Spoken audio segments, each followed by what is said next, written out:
Hi guys, my name is Chidima Ibe. Welcome to another episode of the Truth Podcast. On today's topic, I want to talk about the power of consistency. Yes. So I know that consistency has been one overused word. Like everyone keeps saying, you have to be consistent. You have to be consistent. But there's another insight of consistency that I want to bring. So, in being consistent, it doesn't really mean that you're consistent doing just one thing or even in just one field or one industry. Sometimes you can be consistent in multiple dimensions, but then there is that fact that this girl or this guy has consistently been trying to making ends meet or to making a better life for him or herself. Now, let me break it down. Maybe when you were in your 20s, you were selling clothes, you went into fashion, and then people could relate. People buy from you. You go to the market, buy, you sell, and then along the line you discover that you know what, you can do better or more than fashion, or maybe you just don't have that flair anymore for fashion, and then you moved into say real estate or oil and gas or even media or hairs, anything. But then you kept on doing that stuff consistently as well. And then you saw that, okay, see, we evolve over time in life.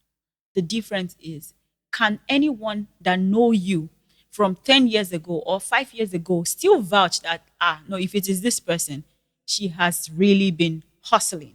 She has really been putting her foot forward. She has really been trying her best to make something out of his or her life. I'm going to tell you this. I remember just 2 weeks ago, I saw an old friend of mine, and I had not seen this person in like 7 years, and I was just excited to show him my business. That, oh, I'm now a spa owner. I'm even right now. I'm also a motivational speaker. I host events. I was excited just spilling out what I do to him. And there's something he said to me that left an imprint in my heart. He said, Chidima, for the longest time, you have a track record of trying your best to make sure you are successful. When he said that thing, I just laughed at it and I went home and I started thinking about my life. And I realized that, you know what? This girl has been hustling for a long time. I've sold hairs, I've sold makeup, I've sold clothes, I've sold shoes, I've done skincare, I'm in spa, I've done real estate. Presently now, even a speaker that I didn't even know I had the flair for. According to him, you have shown a lot of workings. According to that man, there is already a track record. In Igbo language, they will say, Jejukwese.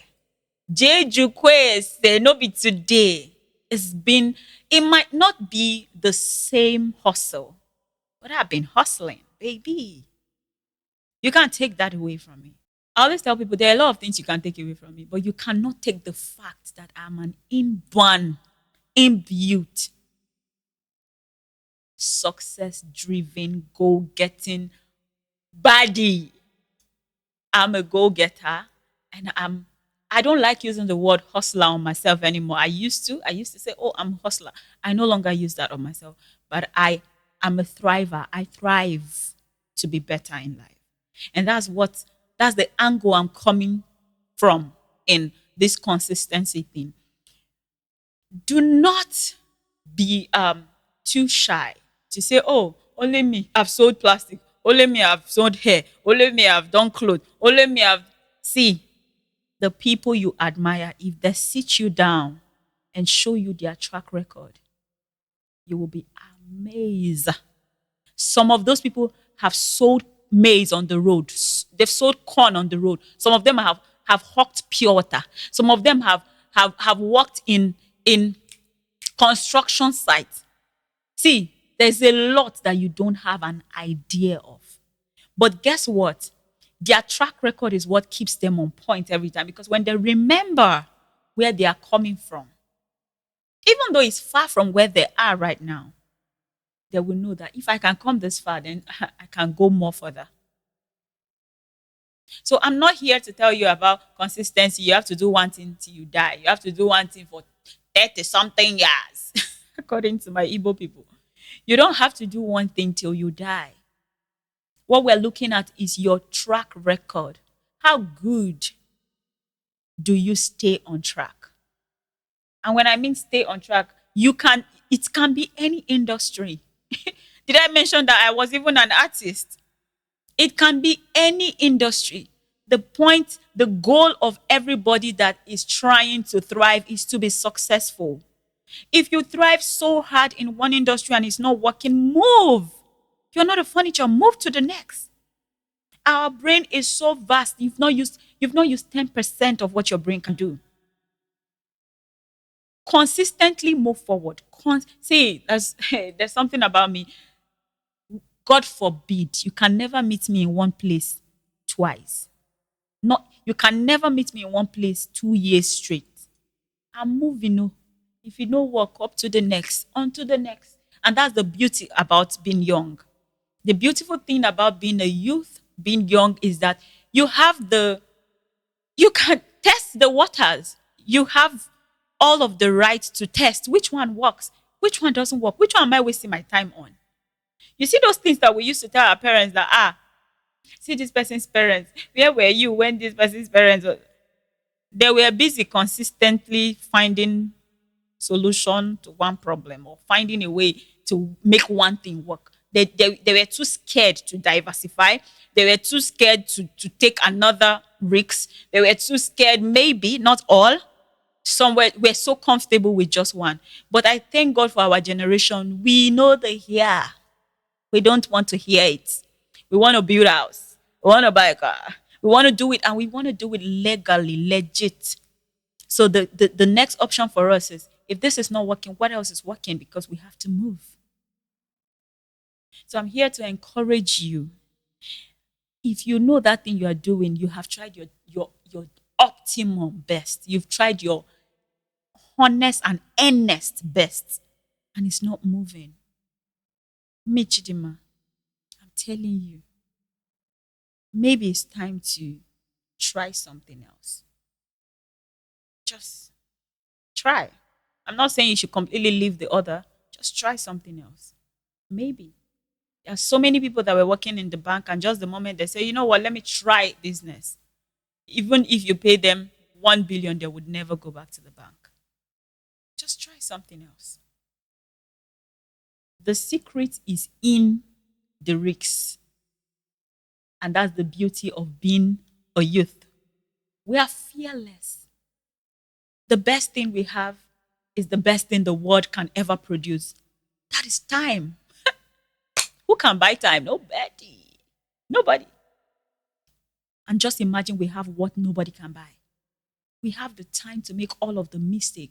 We have the time to switch roles. We have the time to switch industries. We have the time to take up risks.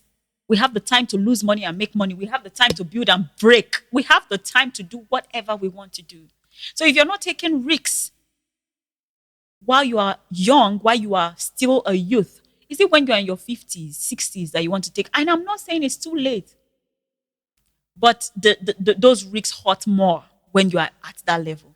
Now we see it as vibes, and inshallah, it work, fine. You know, work, we move. You see what I mean? The most important thing is track record, consistency. When you remember how many businesses or how many jobs or how many careers you've done and you're still doing, when you remember those track, you'll be like, oh, okay, let me try one more. Don't be that person that gets stuck in one thing. Don't be too sentimental that you're too attached to one thing, even if it's not working. You'll be like, this is my God-given talent. This is my gift. See, the Bible said to some he gave one. To others he gave 3, 4, 5. If you get stuck in one, That means you are a wicked servant that don't want to use up all the gifts that God has given you. If you can do multiple things, try it. Try it. This advice is for people from the age of 15 to 40. Take all of your risks. Try it. And I'm not even saying above 40 you can't do this. But I'm just saying to be safe, try new things. And also, when I say you should try new things, I don't mean that you should leave what you are doing. Sometimes you it's like you use A to raise B, or you use B to raise A. Sometimes that's how it works. You know, if I did not know that I would be a podcaster, in fact, I wanted to be a musician, but I did not have that money, you know. And then I started business, and business was so good. I said, I'm not doing any other thing. Even if you pay me, I would never speak or sing on the mic. I don't have business with mic. But I didn't know that God wanted to use B to come back to A. So I had to get very comfortable with my business. And God said, all right, it's time. You have a relationship with the mic. It's time. Now I can comfortably use the money I make from business to fund my podcast without self-destruction. So I'm not saying that you should entirely leave what you are doing. But how about try another thing so that you are not frustrated with your gift? I hope you know your gift can frustrate you. There are so many people that are so good. They are good artists. They're on the street. See, you think you've heard the best voice. You've not. The best voice is yet to be discovered. It's on the street. The difference is opportunity and time. That's just the difference. While you're still basking in your God-given talent, in your skill, look for something to help you eat. Let's start with that. Look for something to help you live by the day, help you eat, so that you don't get frustrated with your gifts. So, like I said this year, my vibes this year is we're not going to do podcast that is up to or more than 20 minutes. It's going to be always short, precise, and direct. So I'm going to end it here. Thank you so much for watching to this point. Don't forget to like, share, comment, subscribe on our YouTube channel at DeTruthPod. Please follow us and share this good news. Bye.